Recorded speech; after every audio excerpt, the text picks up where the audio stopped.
یہ واقعہ حضرت عمر رضی اللہ تعالی عنہ کی مبارک زندگی کا ہے۔ ایک رات آپ اپنے غلام کے ساتھ مدینے کی گلیوں میں گشت کر رہے تھے کہ ایک مکان سے بچوں کے رونے کی آواز آئی۔ آپ فوراً رک گئے اور انتظار فرمانے لگے کہ کوئی بچوں کو چپ کرا دے گا اور وہ رونا بند کر دیں گے، لیکن کافی دیر تک ایسا نہ ہوا۔ بچے برابر روتے رہے۔ یہ حالت دیکھ کر آپ نے دروازہ کھٹکھٹایا۔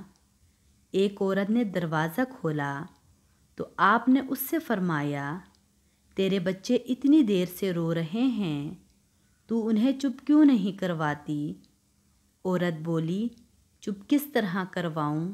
یہ بھوک کی وجہ سے رو رہے ہیں اور گھر میں ایک دانہ تک نہیں۔ میں نے ہانڈی میں پتھر کے ٹکڑے اور پانی ڈال کر اس کے نیچے آگ جلا دی ہے اور انہیں بہلا رہی ہوں کہ کھانا پک رہا ہے، پک جائے گا تو کھلا دوں گی، لیکن اب ان سے صبر نہیں ہو رہا۔ عورت کی یہ بات سن کر حضرت عمر رضی اللہ تعالی عنہ بے تاب ہو گئے۔ آپ نے فرمایا، تم تھوڑی دیر انتظار کرو، میں تمہارے بھوکے بچوں کے لیے کھانے کا انتظام کرتا ہوں۔ یہ فرما کر آپ اپنے بیت المال یعنی اس گودام میں گئے جس میں سرکاری روپیہ پیسہ اور دوسری چیزیں رکھی جاتی تھی۔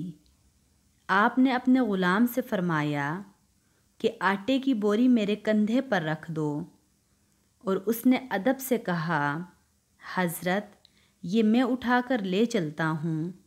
آپ نے فرمایا، نہیں، یہ میں ہی اپنے کندھے پر اٹھا کر لے جاؤں گا۔